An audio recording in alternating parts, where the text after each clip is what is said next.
It was 9 years since we first detected the interesting archaeology on the hill. This is a landscape filled with prehistoric remains from the Stone Age up to the Iron Age.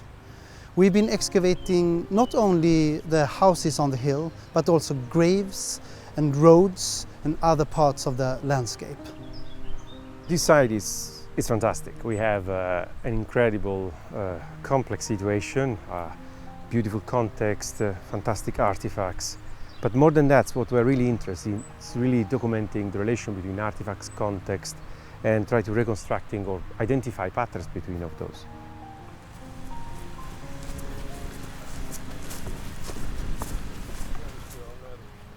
My name is Björn Nilsson and I'm a project leader of the Västra Vång excavations. I'm a researcher from Lund University.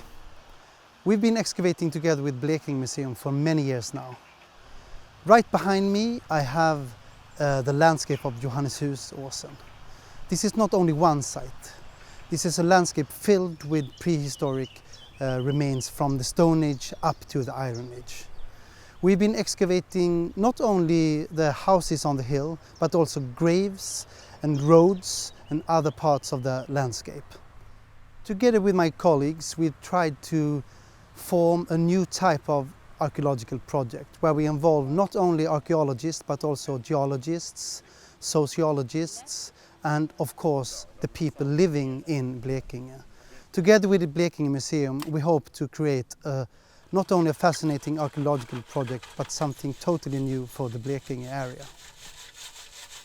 Det är lite klent, men det är det plötsligt händer det. Vi har ju fragment som har kommit i den här jordhögen som är jättespännande.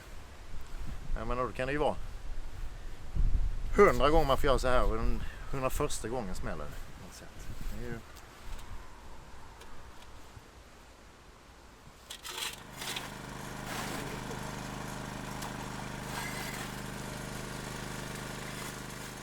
My name is Andreas Svensson. I'm working at the Department of Archaeology, Lund University. And my special interest here is the different kinds of metalworking that's been going on here on the various sites around Vång. I've been participating in the project for 3 years now, since 2017. And I know that this area is well known for the gold finds that we have, the gold foil figures and golden rings and so forth. But there's actually various kinds of metalworking that has been going on in this milieu. Everything from iron production to iron smithing to CO alloy casting and also the working of the gold foil figures with the stamps in copper alloy and the gold foils.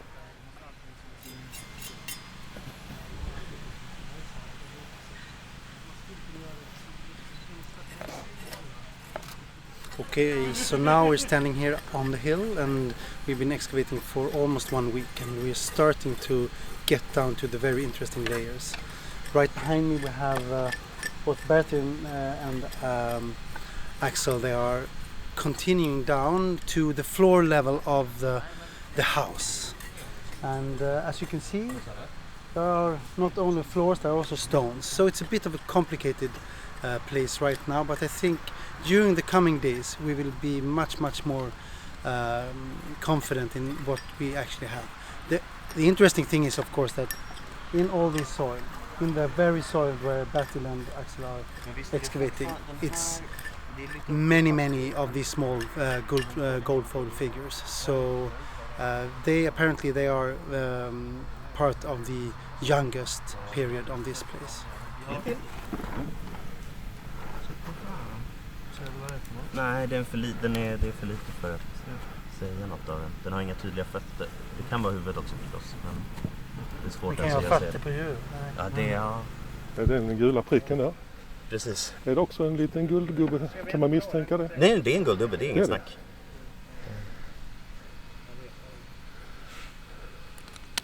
Hur känns det då när man hittar något sånt här? Ja, så visst. Det är ju väldigt speciellt. Liksom. Det är ju lätt att man...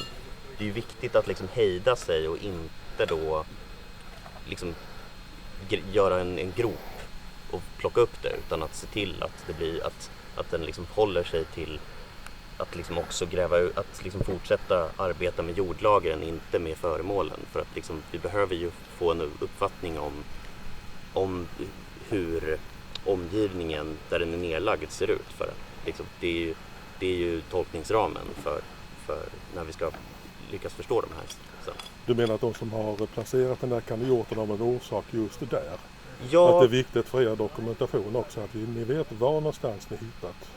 Ja, precis. Nej, men precis. Och i vilket sammanhang, i samband med vilken jord och vilka konstruktioner. Säg att det liksom dyker upp saker här som vi inte har, som i någon senare säsong, så behöver vi ha en uppfattning om hur den här ligger i relation till det. Det kommer ju säga oss väldigt mycket. Så man får lägga band på sig lite, för det är lätt att man får lite guldfeber såklart när man hittar något sånt där. Man vill gärna gräva upp den delen av livet. Ja. Där är något spännande där. Ja. Vad berättar det? Är det alltså att den nedgrävningsmanteln går så? So yeah, this team working here on the Vång project, they're really interesting because they are sort of at the forefront of some new methods, and that means that they're developing new ways to visualize what they know and to talk about what they know to very different audiences. They do a lot of work with community archaeology here, so that means they're always in contact with a lot of volunteers, with study groups that work with them and help get the work done here on site. But then they're also working with scientists from all different disciplines. I think there's probably people here from about 5 disciplines today. So I'm here to learn a little bit more about what they do and maybe to help out and carry heavy things.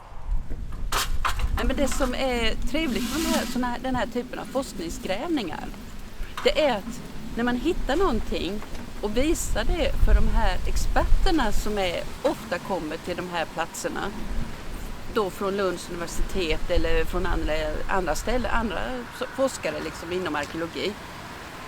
Så visar man ett sånt här, som det här treuddsspännet som vi hittade då i fredags. Ett smycke. Och det genast kommer det liksom 3 stycken såna här proffs då och ger en liten föreläsning, miniföreläsning.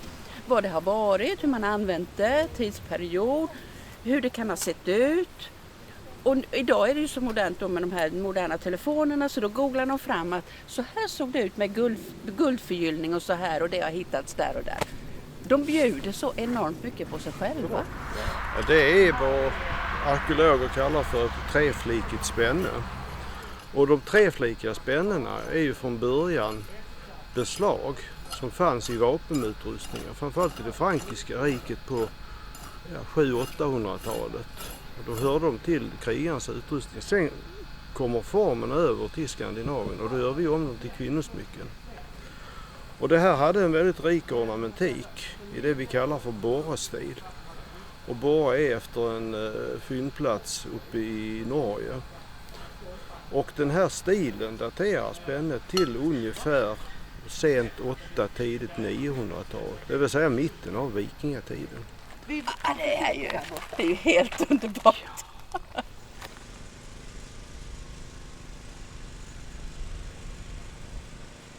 My name is Nicolò Dell'Unto and I work at the Department of Archaeology and Ancient History at Lund University. My research focuses on methods and theory, and for this reason my role here is actually testing new methodology for documentation and in general for archaeological practice. We believe very much that technology can be a big plus in archaeology, allow us to achieve or doing things which were absolutely impossible to think before. The use of sensors like a normal camera, digital camera, allow us to have very high resolution 3D models. We combine GPS or total station to have accurate positions of anything we want, but we also actually use UAVs or drones which can be equipped with sensors of different kinds. And these allow us to really look at the landscape and also at the site in the landscape in a completely new light. In specific, we can have, for example, 3D high-resolution model of the surface and then investigating the morphology of the ground and really achieve a lot of knowledge. Or, for example, we can use sensors which allow us to see behind the normal spectrum and see. This means we can actually spot information which are not visible with the normal RGB or the normal vision that we have. And this is something which was absolutely science fiction 5 years ago, 10 years ago. Today is absolutely part of our training as archaeologists. Our students are trained to use all this, and it's fantastic because this shows that the discipline is really going for a direction which we couldn't foresee a few years ago.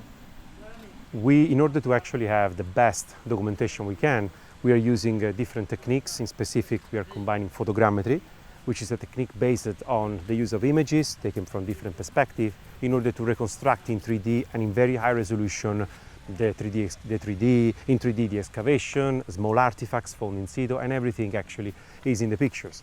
Moreover, these 3D models actually are measured with instruments which allow us to locate the 3D model in a correct spatial positions. What does mean that? It means that if we, for example, have trenches excavated across different years, in the future or in the present, we will be able to compare all these and actually look at how different archaeologists across different years, actually they excavated the site. And this is a big advantage for us.